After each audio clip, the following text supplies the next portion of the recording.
Good afternoon, everyone. My name's Simon Eparello. I'm Senior Vice President for iboss for the EMEA and Asia Pacific and Japan region. Talking to you today from London, and it's a very topical subject I want to talk about, which is, supporting users from really on any device in any place. And the reason I say it's topical is because and I know you guys in the Philippines have been living with this for just as long as we have, but we actually came out of restrictions back in June, and we've been living with no restrictions. But it's a very uncertain world, and last night our government announced that we will be mandated to work back from home again. So we're all going to be, in the UK, we're all going to be remote workers again. So it's a topical subject. So hopefully we'll cover off how we can help you and your organizations and your customers support remote working securely from on any device from any place. So a quick word about iboss. If you haven't heard our name before, hopefully we're going to change that real soon.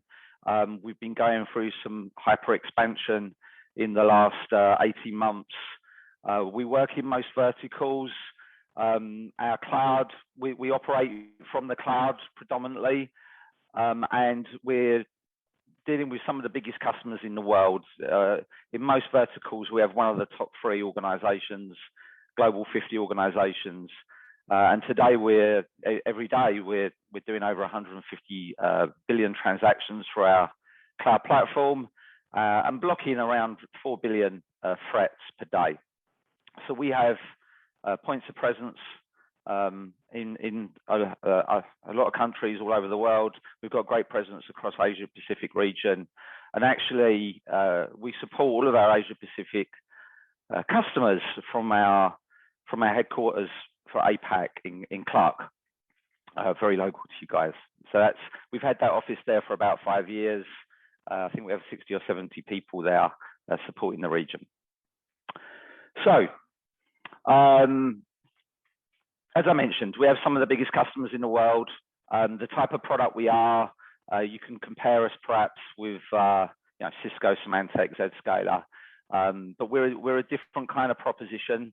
As I mentioned, the world's changing. The way we implement security today to secure our users' traffic has to change, because most organizations are looking at digital transformation to support remote workers, productivity from anywhere, any device on any network. And because of this digital transformation, we also need to re-review how we're securing the traffic and running our security stacks. So quick example of some of our customers, some of these guys are in over 100 countries around the world.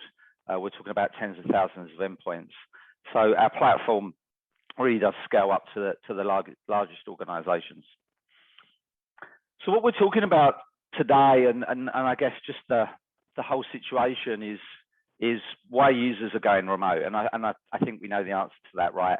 But even before COVID, there was already this shift towards cloud and SaaSifying applications for all kinds of reasons. One of those was remote working, which of course has gone to the top of the list now. But there were other reasons around productivity, bandwidth, and just the fact that a lot of applications were going to the cloud, and it was cheaper for organizations to use those applications from the cloud. So computer rooms were getting a bit smaller. Some organizations have even closed their computer rooms. They've just put everything in the cloud. iboss, for example, all of our platforms that we use are in the cloud now. So our ability to work from anywhere has been there for a while, and for many organizations, that's kind of where they want to be. So this drive towards the cloud really did start before COVID, but of course, it's so topical because COVID has really accelerated remote working.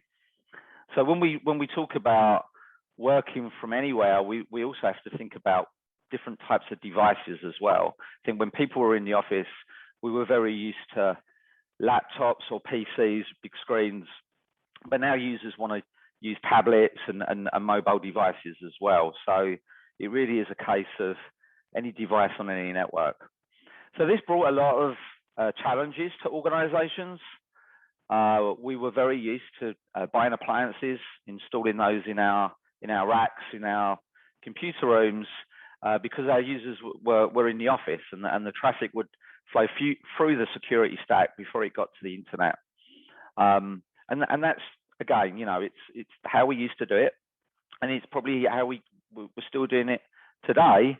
The difference is we have to bring the traffic back now from those remote users into the computer room where the security stack is, and that can really diminish the user experience. So, you know, lots of organizations did have to pivot to using the VPN really quickly, and many organizations are still in that place. But as this situation goes on, and we think users are going to be at home for some time to come, and our business continuity plans need to include supporting users from anywhere on any network, we really need to think about giving users a better experience when they're using these cloud applications. So, where do we start? Well, there's certain pillars that we talk about when we think about remote workers. So we have 3 pillars here. The first thing is identifying a user, right? Making sure that they have access to the resources that they should have access to. So identity is super important. Again, you know, in the past we've used things like Active Directory, probably the most common source of identification and authentication. Still very prevalent. If we're looking towards cloud, we may be looking at things like Microsoft Azure or Okta or Ping. They're 2 very popular IDPs. One login, but they all do the same thing. They ask a user to identify themselves, they authenticate that user, and then based on that information, we can give them access to the resources that they require and should have access to. Securing data at rest is super important for remote users, of course. You know, they're not in the office, the devices are not locked away in the evening. So that means that if there's any data that sits on the endpoint, if anything's downloaded and stored, we need to secure that, and we need to make sure it's safe should that device be lost or stolen. And then, of course, when the users are working, we need to secure the actual connectivity, and that's where the iboss Cloud comes into play. So iboss Cloud is all about providing fast, secure connectivity to the resources that the user requires. So these are the 3 pillars we believe that are so important to supporting remote users. So you'll hear the term SASE, Secure Access Service Edge, or Secure Service Edge, just SSE. And this is a concept that Gartner coined back in 2019. And fundamentally what it means is the convergence of networking and security, and providing a single jigsaw piece, glue, to bring these 2 worlds together. Because, you know, again, before, when we were all in the office, we had the network team, we had the security team, and they worked hand in hand to provide this connectivity to users when they're inside the office. Now we need to do this for remote users. We need to do it as a combined service. So Secure Access Service Edge is all about the convergence of these 2 areas, these 2 domains of IT, ICT, and bringing them together in a simplified fashion. And this also can mean consolidation of vendors as well. I think we've probably, you know, all been in situations where to create a solution over several years, we brought together many different technologies. So SASE also means some simplification and convergence of multiple vendors as well into a single Secure Access Service Edge. So that's the goal where we want to be. I think there are many things that SASE encompasses. It can include SD-WAN, quality of service, around the networking side, CDNs, connectivity itself. And then on the security side, you know, we think about things like filtering, logging, auditing, cloud access security brokers, browser isolation to lower risk, data loss prevention, and of course malware defense as well. You know, just making sure that anything that anywhere where we go on the internet, anything that we download is done in a safe manner, and we reduce that threat surface. So there are different techniques of providing a secure access service edge, and you'll see different approaches from different vendors. But at iboss, we have an architecture that's based on the concept of containerization. Containerization, what it means for customers is that they get something in the cloud that is dedicated to their organization. So containerization means that we can take our service, which some of the services I just mentioned, like filtering, zero trust, data loss prevention, malware defense, and we put it in a containerized service, like a microservice. It runs in the cloud, but these services are dedicated to each customer. And this is super important, especially for some verticals. Some verticals are highly regulated, such as finance and government, healthcare, oil and gas.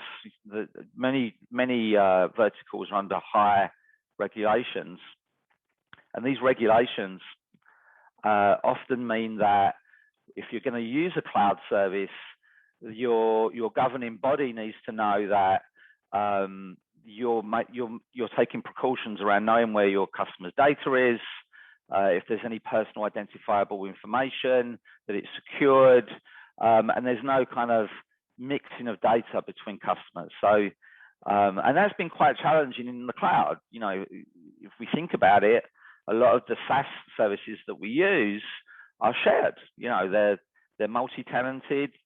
You know, if I think about Office 365 or Google Workspace, you know, it's a multi-tenanted type of view into their cloud service, and that works well for SaaS. But when you're talking about network traffic, that's a bit different, right? You know, we're not used to that. We would never, when we were in our offices, we didn't used to share network space, right? We would have a private network, and that's how we used to connect to our applications.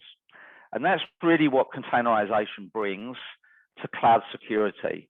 It allows organizations to run their security services in the cloud, but it's dedicated to each customer. So each customer has a containerized cloud tenant. It's only used by a single customer, and the data planes, in effect, are separated between each customer. So there's no mixing of data. And when we think about data and network traffic, there's two types, right? There's data that's in transit, so it's going from the endpoint to the service, and there's data at rest as well. There's login and auditing information. And in the iboss cloud, both types of data at rest and data in transit, are containerized and separated from all other customers. So this graphic here is just indicating that, you know, if we start at the bottom, we can have a user on any device, really on any network. You know, they could be in the coffee shop, they could be at the airport. Eventually, we'll be back in the office, hopefully. And they will go through the iboss cloud, but they will go through their containerized service. So in this graphic, that's indicated here by the blue cubes. So those blue cubes are individual to each customer. They do the inspection of the traffic. So if I go to Dropbox, if I go to Dropbox and, you know, I want to download something, someone shared a file with me, it will be the blue cubes will be responsible for analyzing that traffic. First of all, making sure that I have access to Dropbox, the policy allows it. And then if I do, and I'm allowed to download something from Dropbox, then we would want those blue cubes will be responsible for analyzing that download, making sure it's safe, making sure there's nothing malicious in it.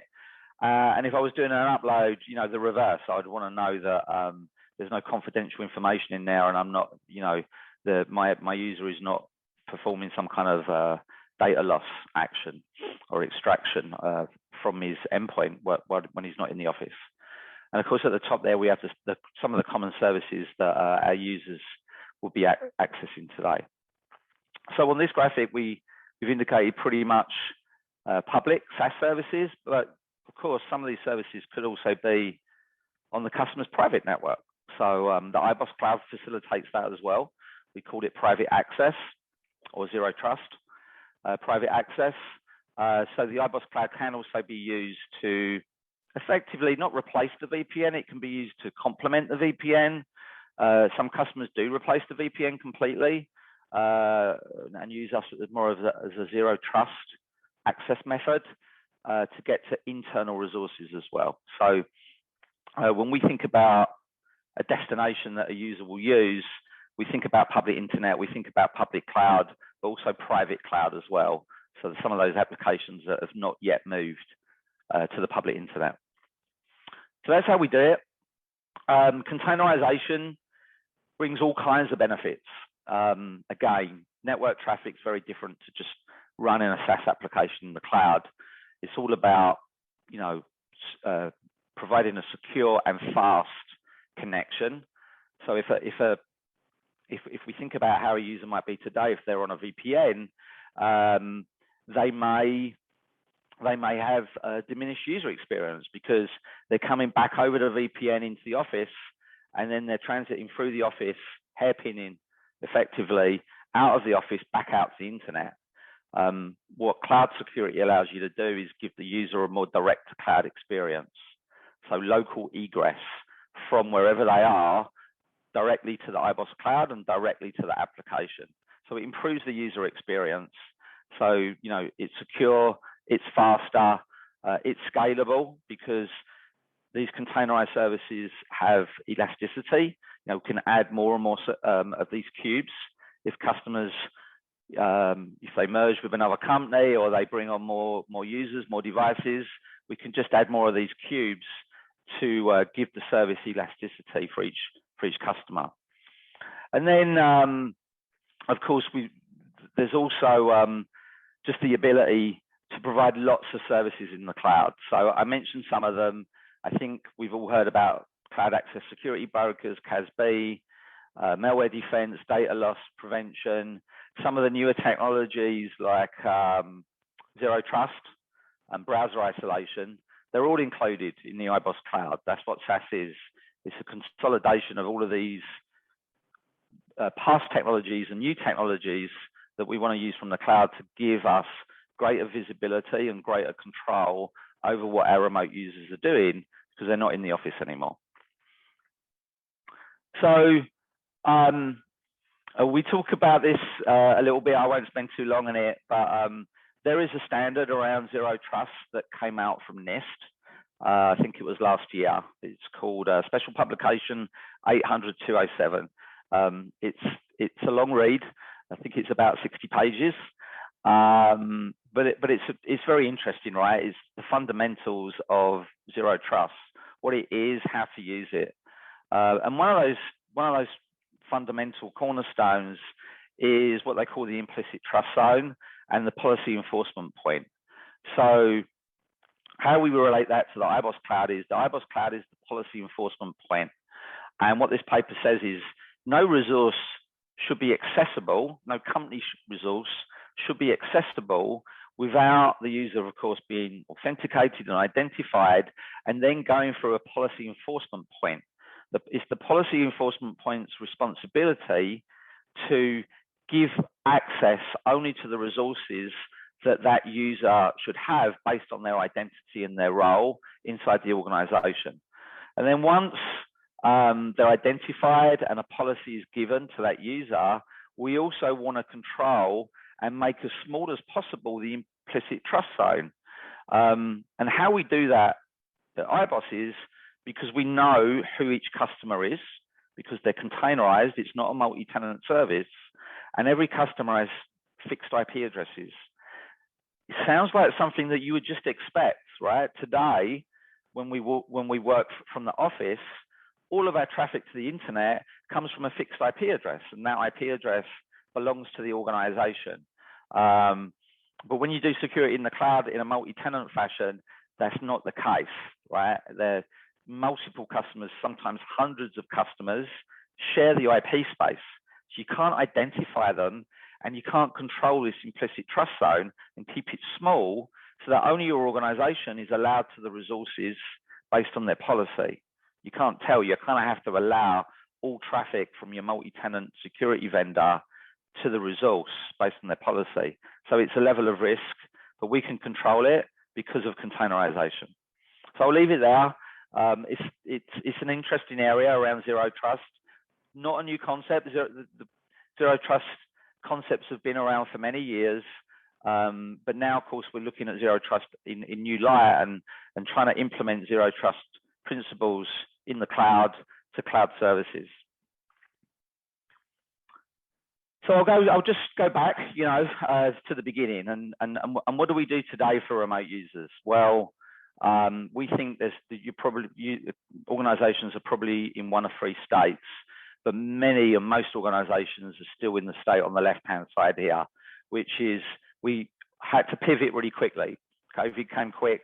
I was actually in Manila in March 2020 when things started to get locked down. And it happened real quick, right? There was an announcement. A couple of days later, everybody was in lockdown and working from home. So what we did is we utilized our VPNs. And of course, VPNs have been around for a long time. They're stable. They provide secure connectivity. But at a time when our services are going to the cloud, the VPNs become very strained because now we're putting internet traffic down a virtual tunnel and then hairpinning through the network, because that's where our security is now auditing, to go back out to the internet. So we're hairpinning the traffic. And we need to think about that, right? The end user experience can be diminished, it can be a bad experience sometime, and it can be expensive as well, because we're adding more and more VPN concentrators, and it's hard to keep up because people are getting more bandwidth at home as well. So if we move to the middle box here, and by using iboss Cloud, we can come up with a really quick, fast solution, and that's by operating basically what we call a split tunnel. So we actually operate two tunnels. The VPN will be used only to access internal applications, and we would use the iboss Cloud to provide secure, fast connectivity to SaaS applications, public applications in the cloud. And by doing that, we've offloaded all of the internet traffic off of the VPN, and the users, wherever they are, get a more direct to cloud experience. So we can, with a fast action and a small project, we can really improve the end user experience, and we can reduce costs for the organizations as well. And then eventually, where we might want to get to is using a secure access service edge. It's the same cloud, of course, same set of functionality, but we can also provide access to internal resources as well. So we're getting to that concept now where you have one secure access service edge, all traffic goes through the secure access service edge, whether it's for private resources inside the network or for public resources. And I think, different organizations will have different views on cloud. At iboss, we do support hybrid scenarios. So the box in the middle here is just showing that, we can supply our containerized services as appliances. They can sit inside the network, just about everywhere in the world, Europe, Asia, Japan. There are some organizations that prefer to do some of this on premise, or they may be under a regulation or a compliance restriction that says they have to use their own network. They can't use a third-party network. That's okay. We support hybrid deployments. You can be all on premise. You can have some in your own network. You can have some in the iboss Cloud, or you can just go completely cloud. We support any type of architecture to meet a customer's needs. And then, of course, there's the whole challenge of BYOD and users using personal devices. It is challenging, right? So we want to do it. It makes sense. Users have their own iPads or their own devices at home, and they may want to go check their email, or they may want to go and read a document. So at iboss, we've leveraging a technology called isolation for BYOD users, and what this is about is reducing risk. Maybe the problem with BYOD is that we just don't know the state of the endpoint. do we want to let that endpoint into our network, to get access to information? There's risk around, malicious content on that endpoint, or even data loss. So we use something called Cloud App Isolation, and it basically allows users with their own devices to get access to company resources, but in an isolated environment, and it takes away all the risk of data loss and malicious content. So I'll just round up here. This is where we want to get to: Secure Access Service Edge. Remote users working from anywhere on any device go through a single security stack in the cloud to access a resource. Everything audited, everything made safe, and prevention of any kind of data loss. So I apologize for running over a little bit. Thanks very much for listening.